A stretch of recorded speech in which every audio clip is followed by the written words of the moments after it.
வார்த்தையை உள்ளத்தில் வைத்ததை நான் உங்களோடு பகிர்ந்து போகிறேன். நம்ம யார் வேத வசனத்தை யோபுவின் புத்தகம் 23ஆம் அதிகாரம் 14ஆம் வசனத்தை எல்லாம் சேர்ந்து வாசி போகிறோம். யோபுவின் புத்தகம் 23ஆம் அதிகாரம் 14ஆம் வசனம்.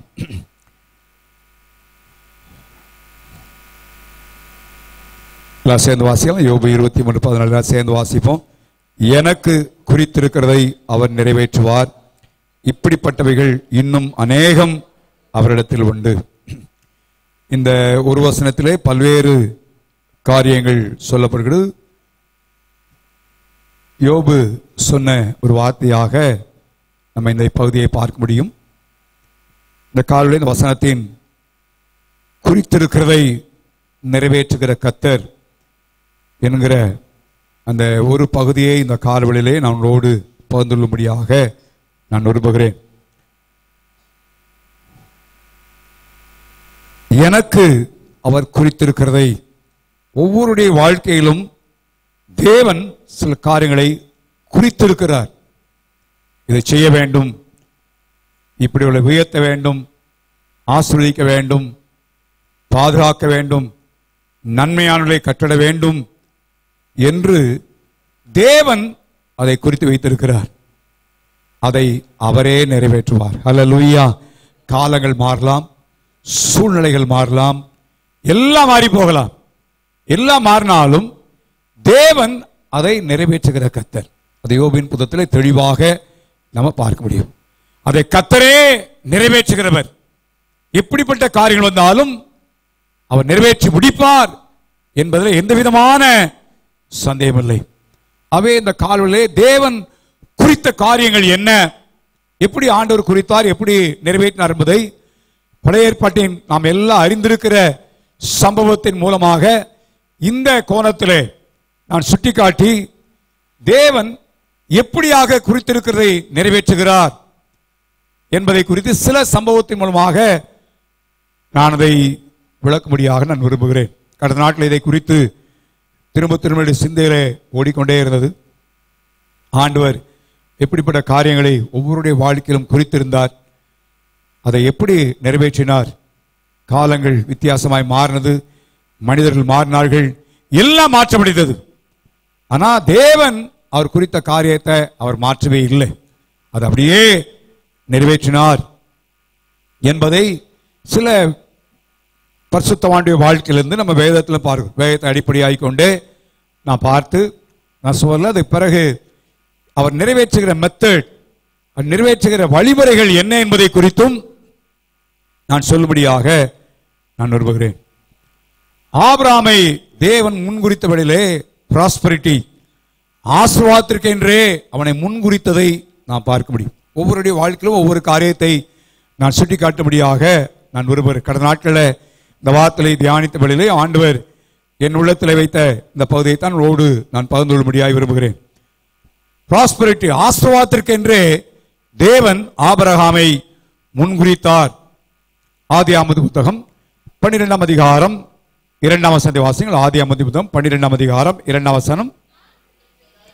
நான் உன்னை பெரிய ஜாதியாக்கி உன்னை ஆசீர்வதித்து உன் பேரை நான் என்ன செய்வேன், பெருமைப்படுத்துவேன். ஆண்டவர் சொன்ன காரியம், நான் உன்னை பெரிய ஜாதியாக்குவேன், உன்னை நான் ஆசீர்வதிப்பேன், உன் பேரை நான் பெரியப்படுத்துவேன் என்று ஆண்டவர் சொன்னார். இன்னும் ஆதியாகம புத்தகம் 17ஆம் அதிகாரம் 6ஆம் வசனத்திலே நீ பார்ப்பீர்கள். ஆனால் ஆண்டவரை ஆபிரகாமை குறித்து வைத்திருந்த காரியத்தை அங்க சொல்லுகிறார். வாசியுங்கள் 17:6. உன்னை மிகவும் அதிகமாய் பலுக பண்ணி உன்னிலே ஜாதிகளை உண்டாக்குவேன், உன்னிடத்தில் என்ன செய்வார்கள், ராஜாக்கள் தோன்றுவார்கள். நீங்க எத்தனையோ காலங்கள் கழித்தான் அந்த காரியங்கள் ஏற்படுவதை பார்க்கிறோம். ஆனால் தேவன் அதை குறித்திருந்தார். ஆபிரகாமுடைய வாழ்க்கையிலே சில ஏற்றத்தாழ்வுகள் உண்டானது, வழி விலகுதல் உண்டானது, பல காரணங்கள் ஏற்பட்டது. ஆனாலும் அவன் தேவனுடைய பாதையிலே அவன் திரும்பி நடக்க முடியாது. தேவன் உதவி செய்தார். அவன் குறித்திருந்த காரியத்தை கர்த்தரே நிறைவேற்றினார். அவருடைய வாழ்க்கையில் ஒவ்வொரு காரியத்தை பார்த்தீங்கன்னா அந்த ப்ராஸ்பரிட்டி ஆசீர்வாதத்தின் காரியங்களை நான் பார்க்க முடியும். யோசுவாவின் புத்தகம் 24ஆம் அதிகாரம் 2ஆம் வசனத்தில் அவருடைய வாழ்க்கையின் குடும்பத்தின் பேக்ரவுண்டை குறித்து சொல்லப்படுகிறது. வாசியங்கள் யோசுவாவின் புத்தகம் 24:2.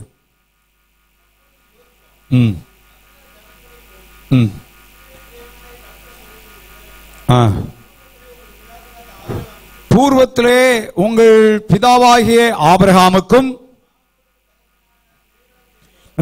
ஆபிரகாமுடைய தகப்பன் தேராகு என்பவன் இங்க என்ன சொல்லப்படுகிறது? அவன் யெகோவாகிய தேவனை அவன் ஆராதிக்கவில்லை, வேறே தேவர்களை செவித்தவன், விக்கிரகங்களை ஆராதித்தவன். கிறிஸ்துவை தேவனை பற்றிய ஒரு வாசனை தெரியாது. ஜீவனுள்ள தேவனை குறித்து அறிந்து கொள்ளுதல் அவனுக்கு இல்லை. ஆனால் தேவன் அவனை குறித்தார் ஆசீர்வாதத்திற்கென்று. விக்கிரகங்களை ஆராய்த்து கொண்டு வந்தான். அப்பொழுதுதான் ஆண்டவர் அவனுக்கு தரிசனமாகி, நான் காண்பிக்கிற தேசத்துக்கு நீ புறப்பட்டு வா என்று சொல்லி ஆண்டவர் அவனை அழைத்து, நான் உன்னை பெரிய என்ன செய்வேன்? ஜாதியாக்குவேன், உன்னை நான் ஆசீர்வதிப்பேன், உன் பெயர் என்ன செய்வேன்? பெருமைப்படுத்துவேன் என்று ஆண்டவர் சொன்னார். ஆண்டவர் குறித்திருக்கிற காரியத்தை நிறைவேற்றுகிற தேவன் அதை அப்படியே செய்தார். ஆதியாகமம் 24ஆம் அதிகாரம் முதல் வசனத்திலே வாசிக்கிறோம். ஆதியாகமம் 24ஆம் அதிகாரம் முதல் வசனத்திலே வாசிங்க. ஆபிரகாம் வயது சென்று முதிர்ந்தவனானான். கர்த்தர் ஆபிரகாமை சகல காரியங்களிலேயும் என்ன செய்தார்? ஆசீர்வதித்தார் என்று சொல்லப்படல. என்ன சொல்லப்படுகிறது? ஆசீர்வதித்து வந்தார். தொடர்ந்தேச்சியாய் தேவன் அவனை ஆசீர்வதித்தே வந்தார்.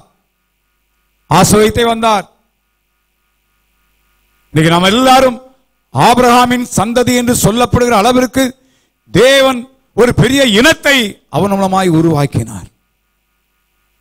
எல்லா ஜாதிகள் பிரிக்கப்பட்டதை நாம் பார்க்க முடியும். உன் பேரை பெருமைப்படுத்துவேன் என்று ஆண்டவர் சொன்னார். ஆபிரகாம் அறிமுகமல்லாதவன்,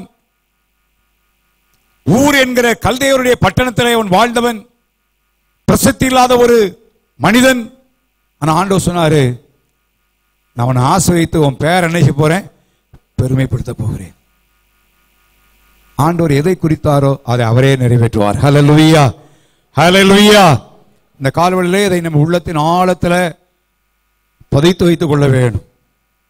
அது பிறகு எப்படி அவர் குறித்து நிறைவேற்றுவார் என்று சொல்லுகிற காரியத்தை நாம் பார்க்கிறோம். அதுதான் இன்னைக்கு அநேகருக்கு விரும்புவதில்லை. 25 ஆண்டு காலங்கள் காத்திருந்தான் ஆபிரகாம். ஜீவியத்திலே ஆண்டவர் குறித்து நிறைவேற்றினார். பேரை பெருமைப்படுத்துவேன் என்று ஆண்டவர் சொன்னார். பார்த்தா பழைய ஏற்பாடு வேதத்தில் 2 பகுதியாய் பிரிக்கப்படுவதை பார்க்கிறோம். பழைய ஏற்பாடு, புதிய ஏற்பாடு என்று. பழைய ஏற்பாடு முழுவதும் பிதாவாகிய தேவனை குறித்தும் சொல்லப்படுகிறது. புதிய ஏற்பாட்டிலே கிறிஸ்துவை குறித்த காரியங்கள் சொல்லப்படுகிறது. பழைய ஏற்பாடு ஆரம்பிக்கும் பொழுது ஆதியிலே தேவன் என்று ஆரம்பிக்கிறது. அப்படிதானா? எப்படி ஆரம்பிக்கிறது? தேவன் என்று தேவன்ல ஆரம்பிக்கிறது. அப்படியானால் புதிய ஏற்பாடு எதிலே ஆரம்பிக்க வேண்டும்? இயேசுவிலே ஆரம்பிக்க வேண்டும். ஆனா எதில் ஆரம்பிக்க தெரியுமா உங்களுக்கு? எதை பெயரை வைத்திருக்கிறாரு? ஆபிரகாம். முதல் பேர்.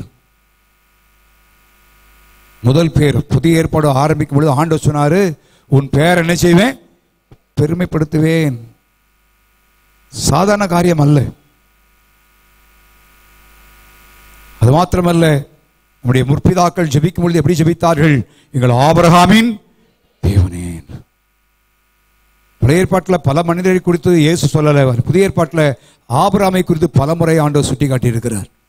அவர் பேசும் பொழுது இதெல்லாம் எதை குறிக்கிறது? ஆண்டவர் குறித்திருந்த காரியத்தை அவரே என்ன செய்தாரங்க? நிறைவேற்றினார்.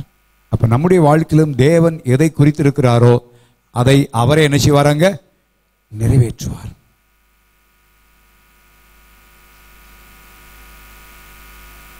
சொன்ன போல செய்ய பாடணும். செய்ய நினைத்த காரியத்தை யாரால தடை பண்ண முடியாது. குறித்த நிறைவேற்றுவார். எப்படி நிறைவேற்றுவார் தெரியாது. அவர் எப்படியும் அவர் நிறைவேற்ற முடியும். ஹல்லேலூயா.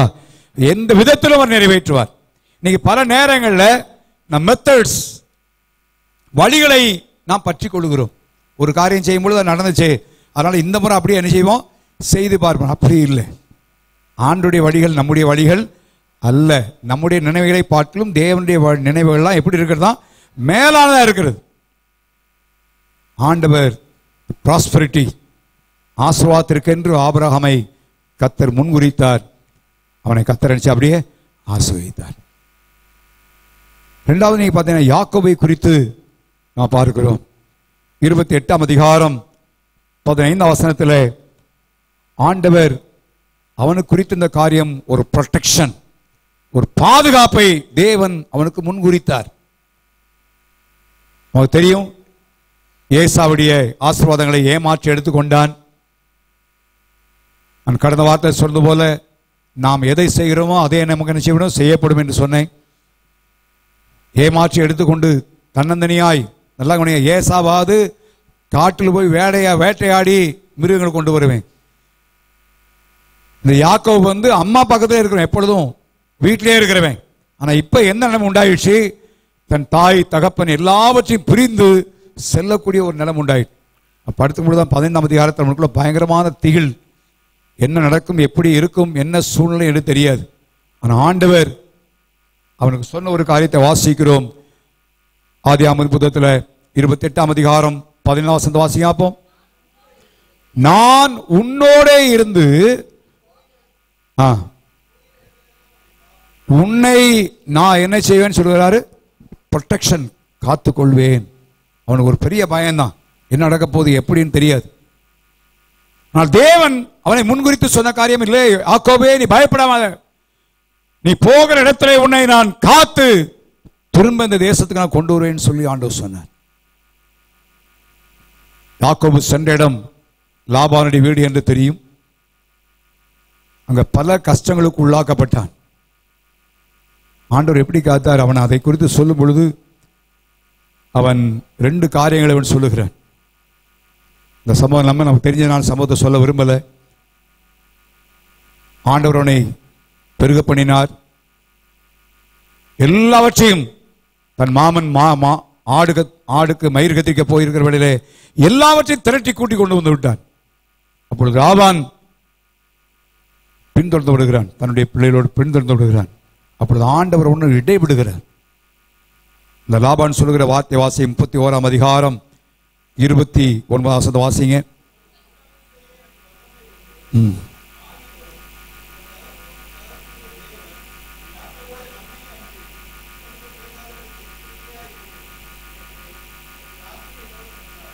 எல்லாம் கவனிங்க. ஆண்டவர் சொன்னாரு, நீ போகிற இடத்துல அவனை என்ன செய்வேன், நான் காப்பேன்பா, அவனை காத்துக்கொள்வேன். அவன் ஆடுகளை மேய்க்கும் பொழுது வனாந்திரத்தில் எதையோ கஷ்டங்களை பட்டான் என்று தன்னுடைய சம்பவத்தை அவன் சொல்றதை பார்க்க. ஆனால் தேவனை காத்துக்கொண்டார். ஆண்டவர் சொன்னார், திரும்ப இந்த தேசத்துக்கு வர செய்வேன்னு சொல்லி. அவன் திரும்ப வரும்பொழுது ஏசா ஆள் அனுப்புகிறான். அவன் ஏசா ஒரு ஜனக்கூட்டத்தோடு தன்னை சந்திக்க வருகிறான் என்று அவன் சொல்லப்படுகிறது. உடனே பயந்தான். ஆண்டுடைய வாக்குத்தத்தம் என்ன, நான் உன்னோடு இருந்த உன்னை என்ன செய்வேன், நான் பாதுகாப்பேன். ஆண்டவர் பாதுகாத்து. இந்த வசனங்களாக வாசிக்க நமக்கு நேரம் இல்லை, நான் பின்னால் சில சம்பவங்களை விளைக்காட்ட வேண்டியிருக்கிறது.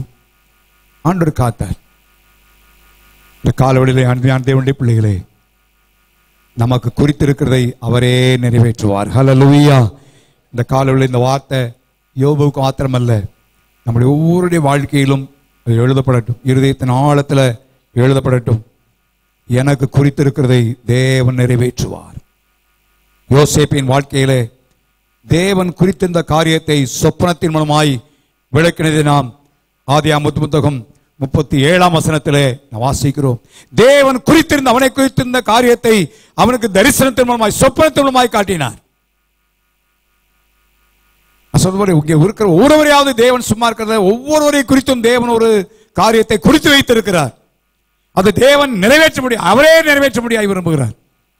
அதுக்கு நம்ம கொஞ்சம் இணைஞ்சு கொடுக்கணும், அவ்வளவுதான். யோசேப்பு குறித்த காரியம் என்ன, அவனுடைய அரிக்கட்டுகள் மாத்திரம் நிமிர்ந்து இருக்கிறது, மற்ற அரிக்கட்டுகள் எல்லாம் என்ன செய்தாங்க, வணங்குறது. அடுத்த சொப்பனத்திலே சூரிய சந்திரன் எல்லாம் தன்னை வணங்குறதை அவன் சொல்லுகிறான். இப்படி என்ன ஒரு பொசிஷன்! ஆண்டவர் அவனை குறித்த ஒரு காரியம் என்ன? ஒரு மேலான ஸ்தானத்தை நான் உனக்கு தரப்போறேன்னு சொல்லி தேவன் குறித்திருந்தார். ஹல்லேலூயா! ஐத்தான் காட்டினார். அதை அவன் நிறைவேற்ற முடியாது, பிரயாசப்படலை. அவர் குறித்திருக்கிறதை அவரே நினைச்சுவாராங்க, நிறைவேற்றுவார். அவரே நிறைவேற்றுவார்.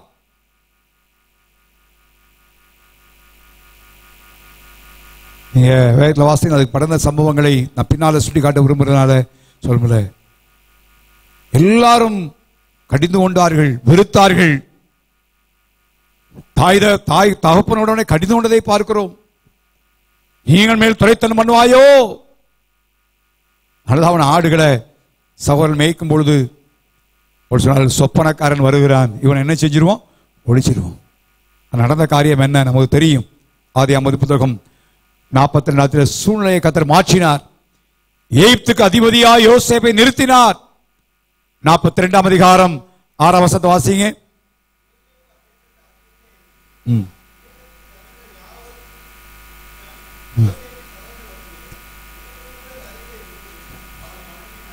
என்ன சொல்லப்படுகிறது? முகங்குப்புற விழுந்து நினைச்சார்கள், குறித்ததை நிறைவேற்றுகிற கர்த்தர். ஹல்லேலூயா! யோசேப்பு சொல்லல என்னை வணங்குங்கள் என்று சொல்லி, ஆண்டவர் குறித்திருந்தார். அவனுடைய அரிக்கட்டுகள் நிமிர்ந்திருக்கிறது, மற்ற எல்லா அரிக்கட்டுகளும் வணங்கினது. நீர் மேல் துரைத்தனம் பண்ணுவாயோ கேட்டார்கள். The time came. தேவனுடைய வேலை வந்தது.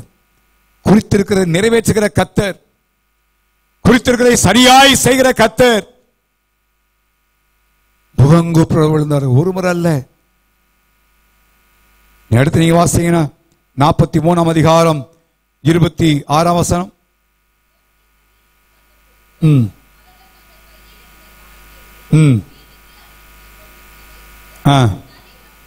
தரை மட்டும் குனிந்து அவனை வணங்கினார்கள். இது எதை குறிக்கிறது? தேவன் குறித்திருக்கிறதை என்ன செய்கிற கர்த்தர்? சத்தமா சொல்லுங்க. ஹல்லேலூயா! ஹல்லேலூயா! அவர் நிறைவேற்றுகிற கர்த்தர், அவர் நிறைவேற்றுவார். இவங்கெல்லாம் பெரிய ஆட்களா தான் தெரிந்தார்கள். யாக்கோபுடைய மற்ற பிள்ளைகள் எல்லாம் துன்மார்க்கர்கள், எதையும் செய்வதற்கு அவர் ஆயத்தம். தீனாளுடைய சகோதரியாகிய தீனாளை தீட்டுப்படுத்தின வேளையிலே தேசத்தையே அவர்களுக்கு எடுத்து விட்டு வந்ததை பார்க்கிறோம்.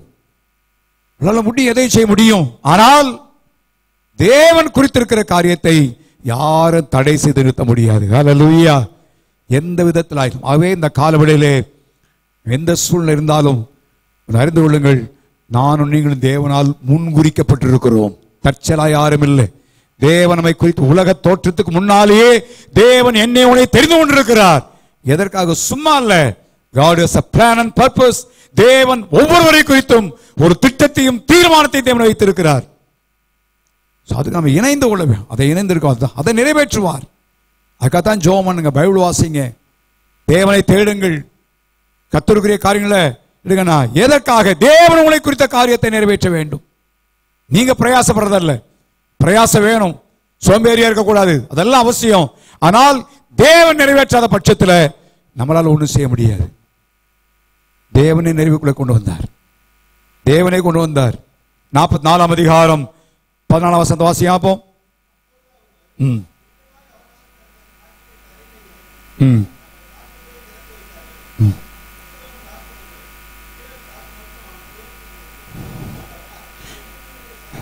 நீங்க பிற பார்த்தீங்கன்னா அதுக்கு பிறகு வந்து அவனை வணங்கதை பார்க்க திரும்ப திரும்ப திரும்ப திரும்ப யோசேப்பின் வாழ்க்கையிலே அது ஆண்டவர் செய்து காட்டினதை பார்க்கிறோம், நிறைவேற்றினதை பார்க்கிறோம். இந்த காலவெளியிலே அதே தேவனைத்தான் நானும் நீங்களும் ஆராதிக்கிறோம். எத்தனை காரியங்கள் வந்தாலும், இடர்பாடுகள் வந்தாலும், எத்தனை பேர் நம்முடைய பொறாமைப்பட்டாலும், நமக்கு தீமை செய்தாலும், எனக்கு குறித்திருக்கிறத அவர் நிறைவேற்றுவார். ஹல்லேலூயா! குடிக்கல தூக்கி போட்டாலும் சரி, சரியா உங்களுக்கு அதை பற்றி பிரச்சனை இல்லை. ஜெயில சிறைச்சாலை தூக்கி எரியப்பட்டாலும் சரி, அதை பற்றி பிரச்சனை இல்லை. நம்ம அறிந்து கொள்ள வேண்டிய காரியம், எனக்கு குறித்திருக்கிறதை அவர் நிறைவேற்றுவார். ஹல்லேலூயா. நிறைவேற்றினார் ஆண்டவர்.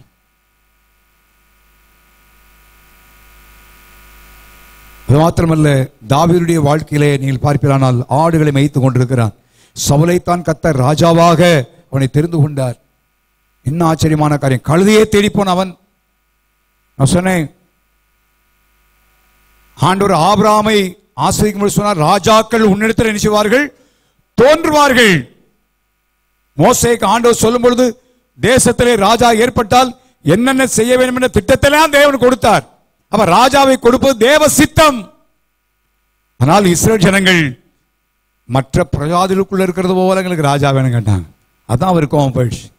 ஆண்டவரே எங்களுக்கு ராஜா வேணும் கேட்டா ஒன்றும் பிரச்சனை இல்லை, மற்ற பிரஜாதிகள் எப்படி இருக்கிறாங்களோ அதே போல எங்களுக்கு தேவை, அவங்கள மாதிரி எங்களுக்கு வேணும்னு கேட்டதான் ஆண்டு கோபத்தில் சவுலை கர்த்தர் கொடுத்தார்.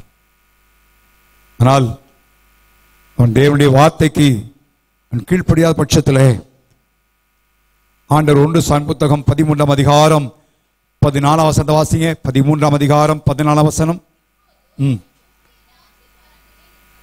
சாமுவேல் சொல்கிறார், உம்முடைய ராஜ்யபாரம் நிலை நிற்காது.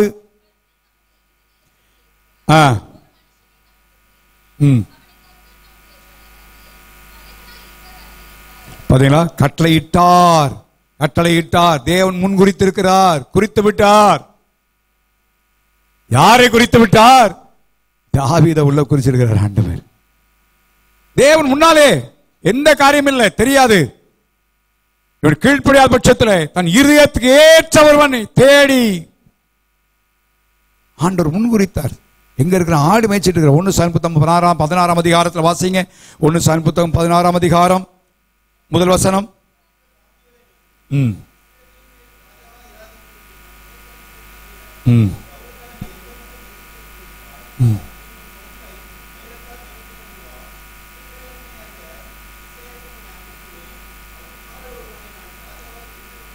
தெரிந்து கொண்டேன், தெரிந்து கொள்ள போகிறேன். அல்ல, நல்லா கவனிங்க, தெரிந்து கொள்ள போகிறேன். இப்ப இன்டர்வியூ வைக்க போறேன்ப்பா, இன்டர்வியூ வச்சு ஒரு ஆளை தெரிந்து கொள்ள போறேன், அப்படி இல்லை.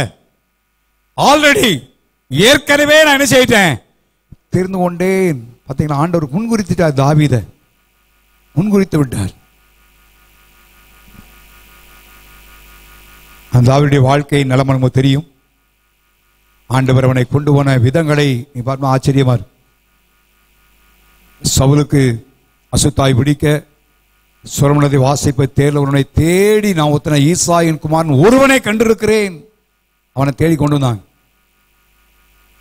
ஆனால் தேவன் குறித்த காரியம் நிறைவேற முடியாதபடி தாவீதை கொன்று போட வேண்டும் என்று சவுல் எத்தனைத்தான் தெரியும். தாவீது தன் வாழ்க்கைக்கு சொல்லும் பொழுது, எனக்கும் மரணத்திற்கும் எவ்வளவுதான் அடி இருக்கு? 1 கிலோமீட்டர், 1 அடி, அடுத்த ஸ்டெப்ல எனக்கு காலி என பல நேரங்களில் சுற்றி வளைந்து கொண்டார்கள். ஆனால்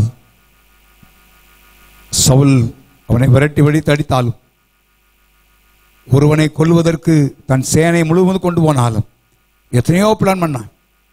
தன் மகளை திருமணம் முடித்து கொடுத்து பிளான் பண்ண அவனை கொன்று விடுவதற்காக போலீஸ்தரை வைத்து கொண்டு விட வேண்டும், எத்தனையோ விதங்களை செய்தான். ஆனால் சவுல் அல்ல, கர்த்தர் தாவீதை குறித்த காரியத்தை கர்த்தர் நிறைவேற்றி தீர்த்தார். ஹல்லேலூயா, ஹல்லேலூயா. சமஸ்த இஸ்ரவேலின் ராஜாவாய் தேவன் அவருக்கு வைத்தார். அது மாத்திரமல்ல, அப்போஸ்தலர்கள் 13ஆம் அதிகாரத்திலே அவனை குறித்து சொல்லப்பட்ட ஒரு காரியத்தை வாசிக்கிறோம். வாசியுங்கள். 13:22.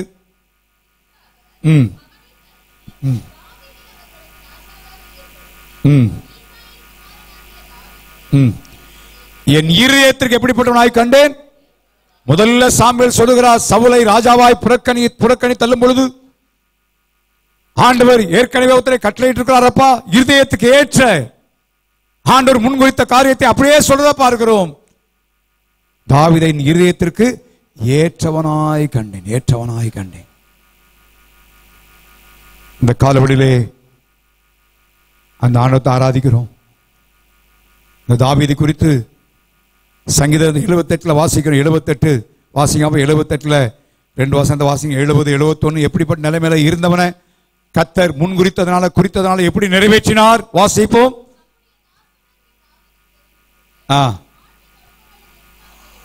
ஆட்டு தொழுவனிலிருந்து எடுத்தார், கரவலாடுகளின் பின்னாக திரிந்த அவனை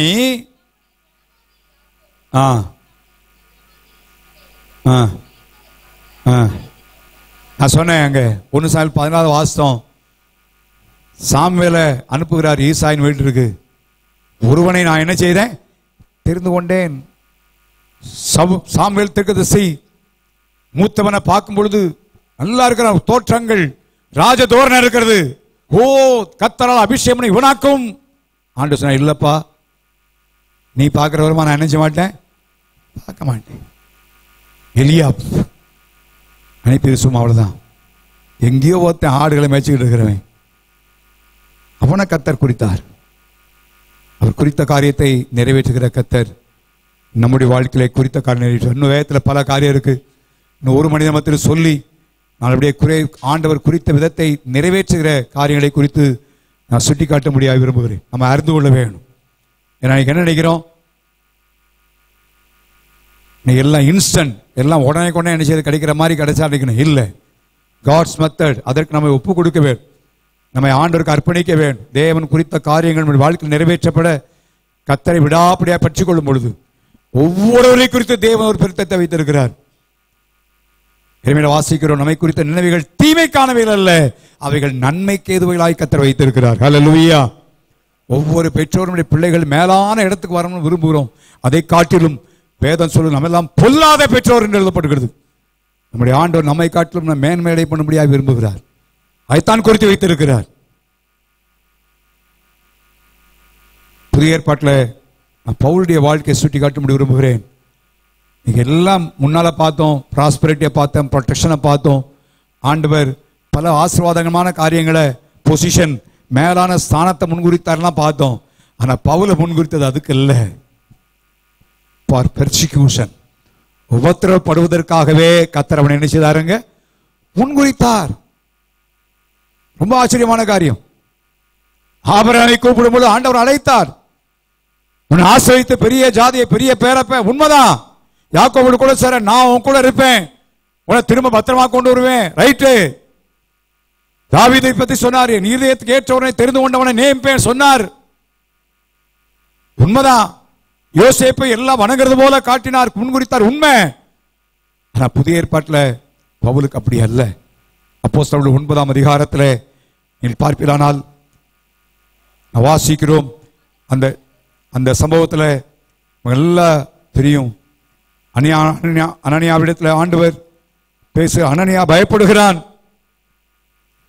ஆண்டவரே, 14ஆம் வசனத்தில் 9:14, இப்போயும் இங்கேயும் உடைய நாமத்தை தொழுது கொள்ளுகிற யாவரையும் கட்டும்படி அவன் பிரதான ஆசாரியர்களால் அதிகாரம் பெற்றிருக்கிறானே. பர்சவான்கள் எத்தனையோ பொல்லாங்களை செய்தான் என்று கேள்விப்பட்டேனே ஆண்டவரே, இப்ப அவன்கிட்ட என்னைய போக சொல்றீரே. அப்ப ஆண்டவர் அந்த சவுலை குறித்த முன் குறித்தலை அங்கே சொல்லுகிறத வாசிக்கிறோம். 15ஆம் வசனம் வாசிக்கிறோம். கர்த்தர், நீ போ, அவன் பிரஜாதிகளுக்கும் ராஜாக்களுக்கும் இஸ்ரேல் புத்திரருக்கும் இவன் நாமத்தை அறிவித்ததற்காக நான் தெரிந்து கொண்டே எப்படிப்பட்டிருக்கிறான்? பாத்திரமா இருக்கிறான். 16ஆம் வசனத்தில், அவன் என்னுடைய நாமத்து நிமித்தம் எவ்வளவாய் பாடுபட வேண்டும் என்பதை நான் அவனுக்கு என்ன செய்வேன்? நமக்கு பாடுபடம்னாலே ஓடி போயிடுவோம். நான் எவ்வளவாய் ஆசிரியிக்க போறேன்னு சொன்னா அல்லேலியா சோத்திரணும். பவுலுக்கு அப்படி இல்லை, அது முன்குறித்தான். சில பாடுகள் வழியாக இப்போ முன்குறித்து இருக்கிறேன். அதனால பவுல் சோது போல பவுலுடைய வாழ்க்கையில் நீங்க பார்த்தீங்கன்னா அப்பதான் ஆண்டவர் சந்திக்கிறாரு. அன்னைக்கே பிரச்சனை ஆரம்பிச்சிச்சு அவனுக்கு. போகும்போது எதில் போனான்னு சொல்லி நமக்கு தெரியாது. ஆனால் பரிசுத்தவான்கள் வேத பண்ணி சொல்வது குதிரை தான் அந்த நாட்களில் பயன்படுத்தப்பட்டதுன்னு சொல்லுகிறார். குதிரை போகிறான். நீங்க அந்த 9ஆம் அதிகாரத்தில் நீங்க வாசிங்கன்னா, சவுல் அதிகமாய் திடன் கொண்டு இவரே கிறிஸ்து என்று திருஷ்டாந்தப்படுத்தி தமஸ்குவில் குடியிருக்கிற யூதர்ல என்ன செய்தானாங்க? கலங்கம். எதுக்காக தமஸ்கு போனா? கிறிஸ்தவங்களை கொல்ல முடியாய், கிறிஸ்தவங்களை அடிக்க முடியாய், நொறுக்க முடியா போனா. இப்ப அங்க போயிட்டு யாரை பத்தி பேசுகிறான்? கிறிஸ்துவை பத்தி பிரசங்கிக்கிறான், யூதரை கலங்கடிக்கிறான். யோசிச்சு பாருங்க, ஆண்டோடைய வார்த்தையை சொல்றதுக்கு அவன் என்ன செய்யல? நம்மளாம் நினச்சி இன்னும் 10 வருஷம் ஆகட்டும், இன்னும் 5 வருஷம் ஆகட்டும், ரிட்டையர்ட் ஆகட்டும், இன்னும் ட்ரைனிங் வரட்டும். அவனுக்கு எந்த ட்ரைனிங் கிடையாது அந்த நாளில். அப்போ என்ன செய்யறாங்கன்னா 23 அநேக நாள் சென்ற பின்பு யூதர்கள் அவனை கொலை செய்யும்படி என்ன செய்தார்கள் பாருங்க. அதனால 26 சீசர்கள் ராத்திரியிலே அவனை கூட்டி கொண்டு போய் எதிர வச்சு இறக்குனாங்களா, ஒரு கூடைகளை வைத்து மதுரை வழியாக அனுப்பிச்சார்கள், இறக்கி விட்டார்கள். பஸ் ஓவன் ராட்ஸ் உயிரோடு சொல்லுவார், போகும்போது குதிரையில் போனால் வரும்பொழுது கூடைகளை இறங்கினான்னு. எப்படி இருக்கும் யோசனை? குப்பை கூடையே என்ன கூடையே தெரியாது, ஒரு கூடைக்குள்ள உட்கார வச்சு அனுப்பியிருந்தா எப்படி இருக்கும் யோசனை? நீங்கள் பவுலுடைய வாழ்க்கையை தொடர்ந்து நீங்கள் வாசிப்பீங்கன்னா அவருடைய வாழ்க்கையில் உபத்திரப்பட்ட பகுதிகளை பார்க்கிறோம். நான் எந்த விதத்திலும் அவன் கலங்கவில்லை, தயங்கவில்லை. ராஜாக்களுக்கு முன்பாக கொண்டு நினைப்பினான். ஆண்டவர் சொன்னார், ராஜாக்கு முன்னால் என்ன செய்வேன் சொல்ல, பிரஜாதிகளுக்கு முன்னால் சொன்னான். யூதர்களுக்கே கலங்கப்படுத்தினான். ராஜாக்களுக்கு முன்பு அகிரிப்பா ராஜா முன்னால், நான் பெஸ்ட் ராஜாவுக்கு முன்னால் பேலிக்ஸ், பெரிய பெரிய ராஜாக்களுக்கு முன்பதாக நின்று தைரியமாய் சொன்னான். அகிரிப்பா சொன்னான், ஐயோ அப்பா, என்ன கொஞ்சம் குறைய என்னவா மாத்திருவ, கிறிஸ்தனை மாத்திருவ தெரியுது. பயப்படலை. அருமையாளே, ஆண்டவர் முன்குறித்தார், அதற்கேற்ற கிருபையும் பலனையும் கத்தர் கொடுத்தார். ஹல்லேலூயா, ஹல்லேலூயா. ஆண்டவர் தருவார், பயப்பட வேண்டிய அவசியம். ஆகவே நம்முடைய வாழ்க்கையில தேவன் முன் குறித்த காரியங்களை நிறைவேற்றுகிற கத்தர். எனக்கு குறித்திருக்கிறதை கத்தர் நினைச்சு வராங்க நேற்று.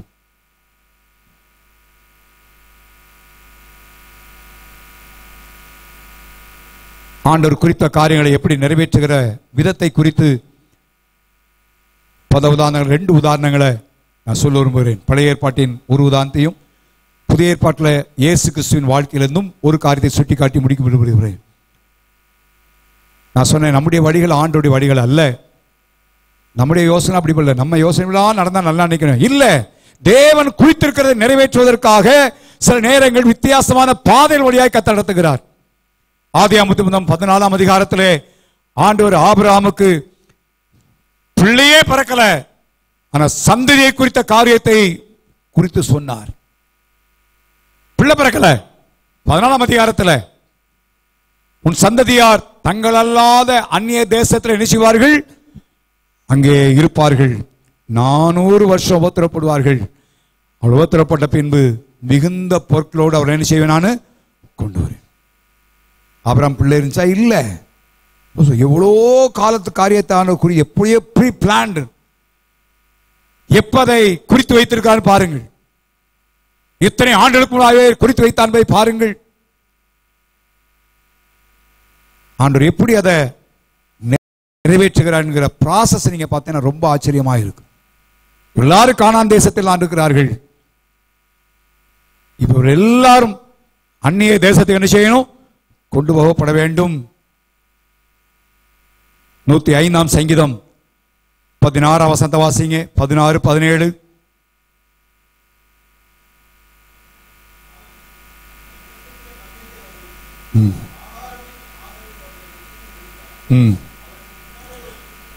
அவருக்கு முன்னாலே ஒரு புருஷனை அனுப்பினார். யோசேப்பு எதாய் வைக்கப்பட்டான், சிறையாய் வைக்கப்பட்டான். ஆண்டவருடைய குறித்திருக்கிற காரியத்தின் நிறைவேறுதல் தான் யோசேப்பு சிறை அனுப்பிதான் விற்கப்பட்டான். அதுதான் பின்னால் அவன் சொல்லுகிறான், ஜீவரட்சணை செய்யும்படியாய் கர்த்தரே என்னை நினைச்சாருங்க கொண்டு வா. கானான் தேசத்திலே பஞ்சத்தை வருவித்தார். ஏன்? ஆபிரகாமுக்கு ஆண்டவர் வாக்கு பண்ணி இருந்தார், தங்கள் அல்லாத அந்நிய தேசத்திலே அவர் நினைச்சுவார்கள் இருப்பார்கள். அப்ப அங்க கொண்டு போறதற்கு ஆண்டவர் இங்க பண்ணாரு, பஞ்சத்தை அனுப்பினார். பஞ்சத்தை அனுப்பினார். இன்னைக்கு பஞ்சம் வந்தோம் நம்ம என்ன நினைப்போம், ஐயோ என் ஆண்டவர் நேசிக்கல போல, என் மேல விருப்பம் இல்லை. நல்லா கவனியுடைய வாழ்க்கையில் வருகிற ஒவ்வொரு காரியங்களும் அவருடைய காரியத்தின் நிறைவேறுதலுக்காக ஏற்படும் என்பதை நாம் மறந்து போகக்கூடாது. ஹல்லேலூயா. கஷ்டமான காரியங்கள், இக்கட்டான காரியம், ஐயோ இது இப்படி இல்ல. தேவனை உருவாக்கி தன்னுடைய தீர்மானத்தை, அவர் குறித்திருக்கிற காரியத்தை நிறைவேற்ற வேண்டும். பஞ்சம் வராட்டா போயிருக்க மாட்டாங்க. பஞ்சத்தை அனுப்பினார். நமக்கு தெரியும், அறிந்த சமான விலைக்கு சொல்ல முடியல. எல்லாரும் கானானுக்கு போகிறார்கள், அங்கே இருக்கிறார்கள். ஆனா தேவ திட்டம் என்ன? ஆண்டு திரும்ப மிகுந்த பொருட்களோடு என்ன செய்வேன்? வாக்குத்தத்தத்தை கொண்டு வருவேன். அதுதான். ஆனா இஸ்ரேல் ஜனங்களுக்கு இப்ப போய் இருந்த உடனே என்ன செய்தாங்கன்னா, நல்ல செட்டில்மெண்ட், யோசேப்பு நிமித்தமாய் நல்ல ஆசீர்வாதம், நல்ல செழிப்பான காரியம் எல்லாம் இருந்துட்டாங்க. ஆனா ஆண்டவர் பார்த்தாரு, தன்னுடைய குறித்திருக்கிற காரியத்தை அவர் என்ன செய்ய வேண்டும்? நிறைவேற்ற வேண்டும். இப்ப இவங்களை விட்டா இங்கிருந்து என்ன செய்ய மாட்டாங்க, கிளம்ப மாட்டார்கள். அதனால ஆண்டவர் என்ன பண்ணாரு? அதே 105ஆம் சங்கீதத்தில் வாசிக்கிறோம், 25ஆம் வசனத்தை வாசிங்க. தம்முடைய ஜனங்களை பகைக்கவும், தம்முடைய ஊழியக்காரரை வஞ்சனையாய் நடத்தவும் யாருடைய இருதயத்தை மாற்றினாரு? எகிப்துடைய இருதயத்தை மாற்றிவிட்டார். நேற்று வரை பிரைஸ் லார்ட் சொல்லியிருக்கலாம், ஒருவேளை வணக்கம் போட்டிருக்கலாம். ஆனா இன்னைக்கு பார்த்தா முறைக்கிறான், இன்னைக்கு பார்த்தா எரிஞ்சு விடுறான், இன்னைக்கு பார்த்தா பயக்கிறான். ஏன்? இவர்கள் எங்க போகணும்? இப்ப தேவன் குறித்திருக்கிற இடத்திற்கு போக வேண்டும், குறித்த காரியத்தை நிறைவேற்றணும். பார்வோனை கர்த்தர் எழுப்பினார், இருதயத்தை கடினப்படுத்தினார். இதெல்லாம் ப்ராசஸ். எதற்காகனா தேவன் குறித்திருக்கிற காரியத்தின் நிறைவேறுதல். ஹல்லேலூயா, ஹல்லேலூயா. ஆகவே பாதையில் லகுவாய் இருக்கும் என்பது அல்ல, எல்லா நேரமும் சுகமாக இருக்கும். சில நேரங்கள் கடினமான பாதை வழியாக கர்த்தர் கொண்டு போகலாம். தேவனுடைய பிள்ளையே, இந்த நாட்டில் ஒருவேளை கஷ்டமான பாதை வழியா நீ போய் கொண்டிருக்கலாம், ஏதோ ஒரு காரியத்தை வழியா நீ சென்று கொண்டிருக்கலாம். ஒன்றை மட்டும் விடக்கூடாது, எனக்கு குறித்திருக்கிறது அவர் நிறைவேற்றுவார். ஹல்லேலூயா. அதை உறுதியாய் பிடித்துக் கொள்ள வேண்டும், தேவனை பற்றிக் கொள்ள வேண்டும். நிச்சயமாய் கர்த்தர் நிறைவேற்ற முடியும், அவரால் நிறைவேற்றினார். அதுதான் நீங்க பார்த்தீங்கன்னா, இஸ்ரேல் ஜனங்களை இஸ்ரேலை விட்டு எகிப்தை விட்டு புறப்பட பண்ணினார் தான் இருக்கும். ஏன்னா இவங்களாம் என்ன செய்யல, கிளம்பல. அவங்களை ஆண்டவர் நினைச்சார், வேட்டு வச்சு தகத்தது மாதிரி என்ன செய்தாருங்க. சில நேரங்கள் நம்மளே அப்படிதான் பண்றார் ஆண்டவர். சில நேரம் அவரே செய்கிறார். எதற்காகனா அவருடைய காரியத்தை நம்முடைய வாழ்க்கையில் என்ன செய்யணும்? நிறைவேற்றணும். நமக்கு குறித்திருக்கிற காரியத்தை அவர் என்ன செய்யணும்? நிறைவேற்ற வேண்டும். யோசேப்பை நான் சுட்டிக்காட்ட விரும்புகிறேன். யோசேப்புக்கு மேல அதிகாரம் ஆனது காட்டு உண்மைதான். ஆனா எப்படி நிறைவேற போகுதுன்னு சொன்னாரா? எப்படி நிறைவேற்ற போறேன்னு சொன்னாரா? இல்லை. அப்படி தெரிஞ்சிருந்தா சகோதரர்கள் எகிப்துக்கு விற்கும் பொழுது என்ன செஞ்சிருப்பான்? காலில் விழுந்து கும்பிட்டுருப்பான். கோடி சோத்திரம், எனக்கு ஆண்டவர் சொன்ன சொப்பனத்தை நிறைவேற்ற முடியாது, நீங்க என்ன செய்றீங்க? உதவி செய்யப்பா, லேலியா சோத்திரன் இருப்பான். கதறி இருக்க மாட்டான், அழுது மாட்டான், கெஞ்சி இருக்க மாட்டான். ஆனா அவனுக்கு அன்னைக்கு தெரியாது. சோ இன்னைக்கு நம்முடைய வாழ்க்கையில தேவன் குறித்திருக்கிற காரியம் நிறைவேறுதலுக்கு ஒருவேளை என்ன காரியம் நடக்கும் தெரியாது நம்முடைய வாழ்க்கையில. அதனால்தான் எல்லா காரியத்திலும் ஆண்டவர் ஸ்தோத்திரம் பண்ண வேண்டும். ஹல்லேலூயா. எல்லா காரியத்தையும் ஆண்டவர் பற்றிக் கொள்ள வேண்டும். நீங்க எடுப்பே ஆண்டவர் யோசேப்ப எகிப்திலிருந்து உட்கார மாடு வைக்கிற அவனை தூக்கி கொண்டு போய் சிங்காசனத்தில் உட்கார வச்சிருந்தான்னு வச்சுக்கொள்ளுங்கண்ணே, என்ன நடக்கும்? ஒண்ணுமே தெரியாது. பாஷை தெரியுமா? தெரியாது. அந்த தேசத்தின் சட்டங்கள் தெரியுமா? தெரியாது. நீங்க நம்ம ஆட்களுக்கெல்லாம் எடுத்த உடனே பெரிய பொசிஷன் வேணும், எடுத்த உடனே மேல உட்கார்ந்துடணும். இல்ல, தேவன் குறித்திருக்கதை நிறைவேற்றுவார். முதல்ல ஒரு வீடு, எகிப்தியருடைய வீடு எப்படி இருக்குன்னு பழகுப்பா. முதல்ல போத்திபார் வீட்டில் உட்கார வச்சு அதை பழக்கினார் ஆண்டவர். அடுத்து ஒரு தேசத்தின் சட்டம் என்ன, போய் ஜெயில உட்கார வச்சாரு. அதுக்கு பிறகுதான் எங்க உட்கார வைக்கிறார்? இப்பொழுது சிங்காசனத்தில். அவர் குறித்து நிறைவேற்றுவார். நிறைய யோசேப்பினுடைய வாழ்க்கையில தேவனை முறுமுறுத்திருந்தால், தேவனுக்கு விரோதமாய் கீழ்ப்படியாமல் போயிருந்தால் பிடிச்சிருக்காது. அதனால சொல்றேன், கர்த்தரை பற்றி கொள்வோம். ஹல்லேலூயா. ஒவ்வொருவரை குறித்தும் ஆண்டவர் வைத்திருக்கிற காரியங்கள் மேன்மையானவைகள், அதை அவரே நிறைவேற்றுவார். அவரை விடாப்படியா பற்றி கொள்ளணும், அவருடைய பாதையில் நடக்கணும், அவர் கீழ்ப்படியணும். வாலிபு நல்லா கவனிங்க. வருங்காலங்கள் தேவனால் ஆசீர்வதிக்கப்பட்ட கர்த்தரை பிடிக்கணும். தேவனை பிரியப்படுத்துங்க. தேவனுக்கு விருப்பமில்லாத காரியத்தை வாழ்க்கையில் செய்யாதீங்க. உங்களுடைய படிப்பு, பணம் ஒன்றும் உதவா போற காலங்கள் வந்திருக்கிறோம். தேவனை பற்றுங்க. எந்த விதத்திலாயிலும் தேவன் அவர் குறித்திருக்கிற காரியத்தை நிறைவேற்றுவார். ஹல்லேலூயா. ஒரே நாள் சிறைச்சாலையிலிருந்து சிங்காசனத்தை உட்கார வைக்கப்பட்டான். நான் யோசிப்ப கடந்த நாள் வாசித்தேன். பார்வோன் திரும்ப சொல்லுவா, நீதான்ப்பா அதிகாரியா இருப்ப, நீதான் நீதான் நீதான். எப்படி பாருங்க, ஜெயில இருந்த ஒருவனை யார் தேவனால் முடியாத அல்ல, அவர் குறித்திருக்கிற காரியத்தை நிச்சயமாய் நிறைவேற்றுகிற கர்த்தர். ஹல்லேலூயா. இன்னும் ஒரு காரியத்தை சொல்லி முடிக்க விரும்புகிறேன்.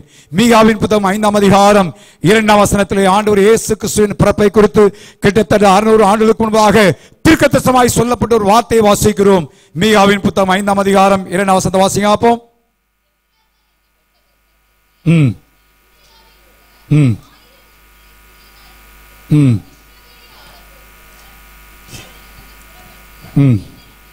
இஸ்ரவேலை ஆளப்போகிற கிறிஸ்து பெத்லகேமிலே பிறப்பார் என்பதான் தேவ திட்டம். தேவன் குறித்த காரியம் என்ன? இயேசு பெத்லகேமிலே பிறக்க வேண்டும். அதாவது குறித்த காரியம், முன்குறித்த காரியம்.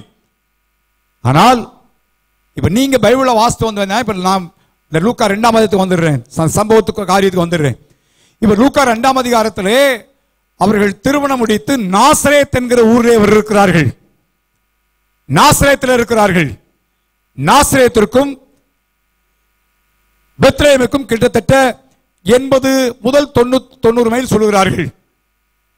90 மைல் தூரம். ஒரு கோயில்பட்டி தாண்டி தென்னிலை தூரம் வச்சு கொள்ளுங்க. இன்னைக்கு இருக்கிற வாகனங்கள் கிடையாது, இன்னைக்கு போல டிரான்ஸ்போர்ட் எந்த காரியமும் இல்லை. இப்ப ஒரு நாசரேத்தில் இருக்கிறார்கள். ஆனால் தேவன் குறித்த காரியம் என்ன? இயேசு எங்க பிறக்க வேண்டும்? பெத்லகேமிலே பிறக்கணும். இப்ப மரியாளும் யோசேப்பும், மரியாள் கற்போதையா இருக்கிறாள், நாசரேத்தில் இருக்கிறார்கள். எப்படிப்பட்ட சூழ்நிலை யோசிங்க. ஆனா குறித்திருக்கிறதை நிறைவேற்றுகிறவர். ஹல்லேலூயா. என்ன செய்தார்? அந்த 2ஆம் அதிகாரம் முதல் வசனத்திலே, அந்நாட்களில் உலகமெங்கும் குடிமதிப்பு எழுதப்படும் என்று அகஸ்து ராயனால் என்ன பிறந்தது? கட்டளை. இந்த கட்டளை மாத்திரம் பிறக்காட்டா மரியாளும் யோசேப்பும் எங்க போயிருக்க மாட்டாங்க, போக மாட்டாங்க. ஆனா குறித்ததை நிறைவேற்றுகிற கர்த்தர் ராஜா உள்ளத்திலையும் பேச முடியும், அரசாங்கத்திலையும் பேச முடியும், யார் உள்ளத்திலையும் நினைச்ச முடியும், பேச முடியும். காரணம், அவர் எல்லாவற்றையும் செய்ய வல்லவர். ஹல்லேலூயா. அப்ப நம்ம புரிஞ்சுக்க என்னன்னா, எனக்கு குறித்திருக்கிறத அவர் நினைச்சுவாரு. ஒரு சட்டம், எனக்குன்னு ஒரு புது சட்டம் போடணும்னாலும் அவர் நினைச்சுவாரு, போடுவார். அதற்காக நம்மதை குறித்து யோசிக்க வேண்டிய அவசியம் இல்லை. கட்டளை பிறப்பிக்கப்பட்டது. அதனால வேறு வழி இல்லாமல் கட்டாயத்தின் பேரில் யோசேப்பு மரியாளும் எங்கே செல்ல முடியாத பெத்லகேம் செல்லக்கூடிய தருணம் அல்ல, வசதி கிடையாது. ஆனால் there is no other way, வேற வழியே கிடையாது, வழியே இல்லை, போய்த்தான் ஆக வேண்டும் என்கிற நிர்பத்தின் பேரத்தில் அவள் போனார்கள். அது ஏன்னா தேவன் முன்குறித்த காரியத்தின் நிறைவேறுதல் பண்ணியாக வேண்டும். ஹல்லேலூயா. ஒருவேளை தேவனுடைய பிள்ளைகளே, இன்னைக்கு ஒருவேளை நமக்கு அசௌகரியத்தை உண்டாக்குறது போல காணப்படலாம், இன்னைக்கு ஒருவேளை சற்று கடினமான பாதை போல காணப்படலாம். ஏன் என் வாழ்க்கையில் இப்படிப்பட்ட காரியம் நினைக்கலாம்? ஒன்னு அறிந்து கொள்ளுங்க, தேவன் குறித்திருக்கிறதை இவன் நிறைவேற்ற போகிறார். ஹல்லேலூயா. அதை நிறைவேற்ற போகிறார். சோ பல பகுதியில் இப்படி சம்பவங்களை பார்த்தீங்கன்னா நாம் பார்த்து கொண்டே போகலாம். புதிய ஏற்பாட்டில் என்ற சம்பவத்தை சொல்லி முடிக்க விரும்புகிறேன். எல்லாரும் தெரியும், சிறைச்சாலைக்காரன் குடும்பத்தை ரட்சிக்க வேண்டும் என்ற தேவ சித்தம். அப்போஸ்தலர் 16 வாசிக்கிறோம். அவர் முன்குறித்து விட்டார். சிறைச்சாலைக்கான குடும்பமா ரட்சிக்கணும், தேவன் முன்குறித்து விட்டார். குறித்ததை நிறைவேற்றுவதற்கு ஆண்டவர் பவுலையும் பர்னபாவையும் கர்த்தர் சீலாவையும் பயன்படுத்தினார். நமக்கு தெரியும், சுவிசேஷ ஜனம் போனவர்களுக்கு ஆசியா பக்கம் மேசியா பக்கம் தடை உண்டாக்கினார். மக்கதுனியாவுக்கு வந்தார்கள், அசுத்தாவை துரத்தினார்கள், அடிக்கப்பட்டார்கள், சிறையிலே போடப்பட்டார்கள். அவங்களுக்கு ஒரு தெரியும், எங்களுக்கு குறித்திருக்கிறத கர்த்தர் நிறைவேற்றுவார். அப்பா ஹல்லேலூயா. அதனால புலம்பல, அதனால அவர்கள் குறை சொல்லவில்லை, குற்றம் சாட்டவில்லை, கர்த்தரை துதித்து பாடினார்கள். அவர்களை கொண்டு கர்த்தர் குறித்த காரியத்தை நிறைவேற்றினார். சிறைச்சாலைக்கு குடும்பமாக ரட்சிக்கப்பட்டான். ஆண்டவர் முதல் நமக்கு ஒருவேளை நம்முடைய வாழ்க்கையில என்ன குறித்திருக்கிறார் என்று ஒருவேளை நமக்கு இன்னைக்கு சொல்லாமல் இருக்கலாம், தெரியாம இருக்கலாம். ஆனால் அந்த பாத வழியாய் என்னை உங்களை கொண்டு போய் கொண்டிருக்கிறார். ஆகவே நாம் எந்த காரியமும் பின்வாங்காதபடி கர்த்தரை உறுதியாய் பற்றி கொண்டு விசுவாசித்து அவருடைய வார்த்தை கீழ்ப்படிந்து அவருடைய பாதையை முன்னேறி போவோமானால், நான் சொல்லுகிறேன், ஒரு நாளை தேவன் குறித்திருக்கிற காரியம் வாழ்க்கை நிறைவேறும் பொழுது ஆனந்தத்தையும் சந்தோஷத்தையும் மகிழ்ச்சியும் அடையும்படியாய் கர்த்தர் நமக்கு செய்வார். ஹல்லேலூயா. திரும்பி பார்க்கும் பொழுது நாம் பட்ட பாடுகள் எல்லாம் பெருசல்ல. யோசேப்புக்கு திரும்பி பார்க்கும் பொழுது மேல உட்கார்ந்து இருக்கிறான், இப்ப சிங்காசனத்துல குடியில தூக்கி போட்டது போத்திபாருடைய மனைவி செய்த காரியம், சிறைச்சாலைக்காரில் பானவாத்தக்காரர் செய்த, இதெல்லாம் அவருக்கு பெருசா தெரியவில்லை. எல்லாம் அன்றைக்கு ஒருவேளை அது பாதை கடினமான பாதையாக இருந்திருக்கலாம். ஆனா இன்றைக்கு அது ஒரு மகிமையின் பாதையாய் காணப்படுவதை பார்க்கிறோம். எனக்கு அன்பான கர்த்தருடைய பிள்ளைகளே, எனக்கு குறித்திருக்கிறத அவர் நிறைவேற்றுவார். அதனால் அவரை நான் பற்றி கொள்ள போகிறேன், அவருடைய பாதை நடத்துவேன், அவருக்கு பிரியமாய் ஜீவிப்பேன் என்று கர்த்தரை உறுதியாய் பற்றி கொண்டு அவருடைய பாதையில் நடப்போமானா, வரப்போற நாட்களில் நம்ம குறித்திருக்கிற காரியங்களை அவரே நிறைவேற்றுவார். ஹல்லேலூயா. அட் எனி காஸ்ட், எந்த விதத்திலும் அவர் நிறைவேற்றுவார். நிறைவேற்றும் பொழுது இன்னைக்கு ஒருவித பாதைகள் கடினமான பாதையா இருக்கலாம், சற்று வேதனை அனுப்பிக்கா இருக்கலாம், சற்று அசௌரியத்தடைய பாதையா இருக்கலாம்.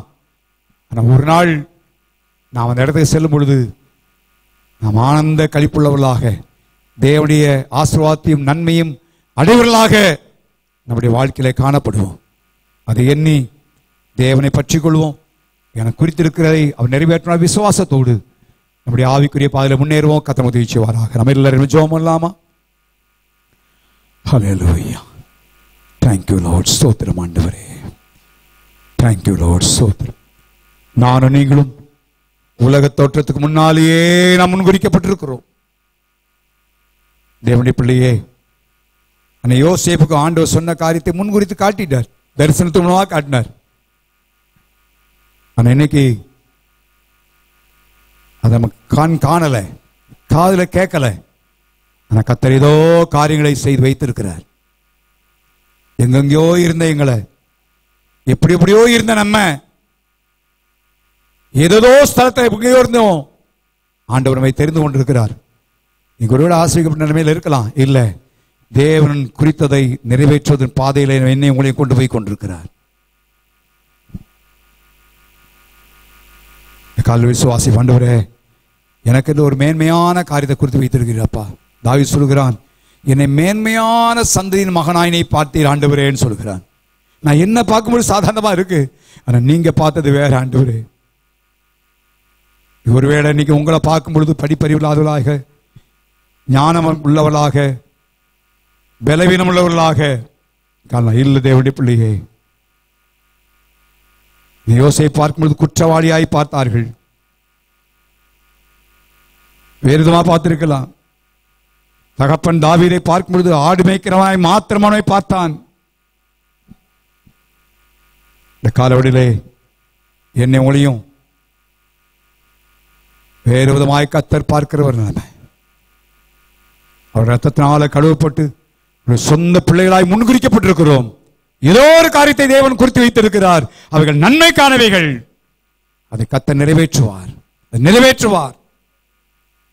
காலங்கள் மாறலாம், சூழ்நிலை மாறலாம், எல்லாம் மாறலாம். ஆமா, நாட்கள் ஆண்டவரை பற்றி கொள்வோம், ஆண்டவரை பிடித்துக் கொள்வோம், ஆண்டவருடைய பாதையில் ஜீவிப்போம். அவர் தான் நிறைவேற்றுகிறார். அந்த வழி விட்டு போயிட்டானா கர்த்தர் எனக்கும் உங்களுக்கும் வைத்த காரியத்தை நிறைவேற்ற முடியாது. ஆண்டவரே, நீங்க எனக்கென்று குறித்ததை நீங்க நிறைவேற்றுவீங்கப்பா, நீங்க நிச்சயமாக நிறைவேற்றுவீங்க. நம்மை உறுதியாய் பற்றி கொள்ள, நம்ம உறுதியாய் பிடித்துக் கொள்ள நிச்சயம். அதனால தான் யோபுடைய வாழ்க்கையிலும் எனக்கு குறித்த நிறைவேற்றுவாருங்கிற நம்பிக்கை இருந்தனால தான் நண்பர்கள் எத்தனை குற்றச்சாட்டுகளை சொன்னாலும், சரீரத்தில் எத்தனை உபத்திரவங்கள் ஏற்பட்டாலும், என்ன காரியம் வந்தாலும் அவன் அதை குறித்து செய்ய ஒன்றும் பயப்படல. கர்த்தருடைய ஆசீர்வாதத்தை முற்றிலுமாய் பெற்றுக் கொண்டதை பார்க்கிறோம். ஆகவே விசுவாசிப்போம், எனக்கு குறித்து அவர் நிறைவேற்றுவார். விசுவாசிப்போம், தொடர்ந்து விசுவாச பாதையில உண்மையாய் ஜீவிப்போம், அவரை தொடர்ந்து பற்றி கொள்வோம். ஹல்லேலூயா. இந்த காலையில் எல்லாரும் ஆண்டவரை செலுத்தி, ஆண்டவரே எனக்கு குறித்து நிறைவேற்றுவீங்க அப்பா. அதுக்காக பற்றி கொண்டு உங்களுடைய பாதையை தொடர்ந்து ஜீவிக்க எனக்கு உதவி செஞ்சு எல்லாரையுமா ஜெபம் பண்ணுவாமா. ஹல்லேலூயா. ஸ்தோத்திரம் ஆண்டவரே, மகி ஸ்தோத்திரம் அப்பா. ஹல்லேலூயா, ஹல்லேலூயா, ஹல்லேலூயா, ஹல்லேலூயா, ஹல்லேலூயா. கர்த்தாவே மகி ஸ்தோத்திரம் ஆண்டவரே, மை துதிக்கிறோம் ஐயா. ஹல்லேலூயா. எனக்கு குறித்ததை நிறைவேற்றி முடிப்பவர் நீரே ஐயா, நீரே எனக்காக யாவையும் செய்து முடிப்பவர் நீரே ஐயா, நீரே எனக்கு குறித்ததை நிறைவேற்றி முடிப்பவர் நீரே ஐயா, நீரே எனக்காக யாவையும் செய்து முடிப்பவர் நீரே ஐயா, நீரே. அப்பா உமக்கு ஸ்தோத்திரம், அன்பே உமக்கு ஸ்தோத்திரம். அப்பா உமக்கு ஸ்தோத்திரம், அன்பே உமக்கு ஸ்தோத்திரம். உம்மாலாகாத காரியம் ஒன்றுமில்லை, உம்மாலாகாத காரியம் ஒன்றுமில்லை, உம்மாலாகாத காரியம் ஒன்றுமில்லை. எல்லாமே உம்மாலாகும். அல்லேலூயா. எல்லாமே உம்மாலாகும். இன்னும் எல்லாரும் சேர்ந்து கரங்களை தட்டி எல்லாம் பாடப்பவர். எனக்கு குறித்ததை நிறைவேற்றி முடிப்பவர் நீரே ஆண்டவரே. எல்லா விசுவாசம் நாளில் ஒப்பு கொடுப்போம். ஆண்டவரே உம்முடைய பாதையை ஜீவிப்பேன், பின்வாங்கி போக மாட்டேன். ஆண்டவரே உண்மை பிரியப்படுகிற காரியத்தில் இருப்பேன். யோசேப்பை போல, தானியேலை போல, தாவீதை போல, ஆண்டவரே பவுலை போல உம்மை பற்றி கொள்வான்ப்பா. எனக்கு குறித்ததை நிறைவேற்றி முடிப்பீங்கன்னு சொல்லி எல்லா விசுவாசத்தில் கல்லூரி படுவாமா. எனக்கு குறித்ததை நிறைவேற்றி முடிப்பவர் நீரே ஐயா, நீரே எனக்காக யாவையும் செய்து முடிப்பவர் நீரே ஐயா, நீரே எனக்கு குறித்ததை நிறைவேற்றி முடிப்பவர் நீரே ஐயா, நீரே எனக்காக யாவையும் செய்து முடிப்பவர் நீரே ஐயா, நீரே. அப்பா உமக்கு ஸ்தோத்திரம், அன்பே உமக்கு ஸ்தோத்திரம். அப்பா உமக்கு ஸ்தோத்திரம், அன்பே உமக்கு ஸ்தோத்திரம். உம்மாலாகாத காரியம் ஒன்றுமில்லை, உம்மாலாகாத காரியம் ஒன்றுமில்லை, உம்மாலாகாத காரியம் ஒன்றுமில்லை. எல்லாமே உம்மாலாகும். அல்லேலூயா. எல்லாமே உம்மாலாகும். அருமையான தேவனுடைய பிள்ளையே, இந்த காலவெளியில் போகிற பாதையில் ஒரு கடினமான பாதையா இருக்கலாம், நினைத்தாத காரியமா இருக்கலாம். இந்த காலவெளியிலே கர்த்தருடைய ஆவியானவர் சொல்ற காரியம் உனக்கு குறித்ததை அவர் நிச்சயமாய் நிறைவேற்றி முடிப்பார். எனி காசு என்ன வந்தாலும் பரவாயில்ல, என்ன காலம் வந்தாலும் பரவாயில்ல, அவர் நிறைவேற்றுவார். விசுவாசத்தோடு கர்த்தரை பற்றிகளின் பரலோகத்தின் பிதாவே, இந்த அருமையான நாளுக்காய் ஸ்தோத்திரம். ஜூலை மாதத்தின் முதல் வாரத்திலும் ஆண்டவரே நீர் எங்களை உலக தோற்றத்துக்கு முன்னாலேயே தெரிந்து கொண்டு ஆண்டவரே எங்கெங்கயோ இருந்தோம், எந்தெந்த சொல்லி இருந்தோம், எங்கள் எல்லாரும் கத்தை தெரிந்து கொண்டீரப்பா. எங்களை குறித்து ஒரு காரியத்தை முன்குறித்து வைத்திருக்கிறீர் ஆண்டவரே. எங்களுக்கு குறித்த காரியங்கள் மேன்மையானவைகள், ஆசீர்வாதமானவைகள் அப்பா, நன்மைக்கானவைகள் ஆண்டவரே. கர்த்தாவே, இந்த நாட்களில் நாங்கள் போகிற பாதையில் சற்று கடினமான பாதையாக இருக்கலாம் ஆண்டவரே, வித்தியாசமான சூழ்நிலை இருக்கலாம் ஆண்டவரே. எல்லாவற்றும் உறுதியாய் பற்றி கொள்ள, உண்மையே நாங்கள் துதிக்க ஆண்டவரே, பாதையை விட்டு விலகாதபடி ஜீவிக்க, உண்மையே நம்பிக்கொள்ள கர்த்தரடியாளுக்கு உதவி செய்ய முடியாய் ஜெபிக்கிறோம். என்ன வந்தாலும் எங்கள் வாழ்க்கையிலே நீர் குறித்திருக்கிறதை நிறைவேற்றி உம்முடைய நாமத்தை மகிமைப்படுத்த போற நாட்காக உமக்கு நாங்கள் ஸ்தோத்திரம் செலுத்துகிறோம் ஆண்டவரே, நன்றி செலுத்துகிறோம் அப்பா. கர்த்தாவே முக ஸ்தோத்திரம். வந்து ஒவ்வொரு ஆசை இந்த வாரம் முழுவதும் செய்ய வேலைகள், பிரயாணங்கள், படிப்புகள், தொழில் எல்லாவற்றிலும் கதை கூட இருப்பீராக. இந்த வாரத்தின் ஊழியெல்லாம் தேவன் பொறுப்படுத்திக் கொள்ளும். நல்ல ஆரோக்கியத்தை, சுகத்தையும் பலனையும் கட்டிடுவோம் அப்பா. சபையை சார்ந்த வெளியிடத்தில், வெளி தேசத்தில், வெளி மாநிலத்தில் எல்லா பிள்ளைகளுக்காக ஜெபிக்கிறோம். எல்லாரையும் ஆஸ்வதியும் ஆண்டவரே, 2வது ஆஸ்வதியும் மாலை ஜெபத்தை கதை பொறுப்படுப்பீராக. குடும்பங்களுக்கு உரமாய், சபைக்கு உரமாய் போராடுகிற எல்லா சத்துடைய வல்லமைகள் அந்த காரத்தின் அசுத்தான இயேசுவின் நாமத்தால் சிறைப்படுத்துகிறோம். ஆண்டவரே நீர் குறித்த காரியங்களை நிறைவேறும் பொழுது நாங்கள் ஆண்டவரே நாளை காணுவதற்கு ஆசையாயிருக்கிறோம். ஆண்டவரே அந்த நாளை நோக்கி எதிர்நோக்கி இருக்க தேவன் அடியாளுக்கு ஒவ்வொரு உதவி முடியாய் ஜெபிக்கிறோம். உமக்கே நாங்கள் சகல கனத்தை மகிமையும் துதியும் இயேசு கிறிஸ்துவின் நாமத்தில் இருக்கும் நல்ல பிதாவே. நான் இரத்தத்தில் மறைந்துள்ளேன், இயேசு இரத்தத்தில் மறைந்துள்ளேன், இயேசு இரத்தத்தில் மறைந்துள்ளேன். தீங்கும் என்னை அணுகாது, தீங்கும் என்னை அணுகாது. தீங்கில்லை தீங்கில்லை தீங்கில்லை தீங்கில்லை தீங்கில்லை தீங்கில்லை தீங்கில்லை தீங்கில்லை தீங்கில்லை. சாத்தான் தீமை செய்ய முடியாது, தீங்கும் என்னை அணுகாது. நம்முடைய கர்த்தராகிய இயேசு கிறிஸ்துவின் கிருபையும் பிதாவாகிய தேவனுடைய அன்பும் பரிசுத்தனுடைய பாதலும் பராமரிப்பும் நம் யாவரோடும் கூட இருப்பதாக. ஆமென். ஹல்லேலூயா.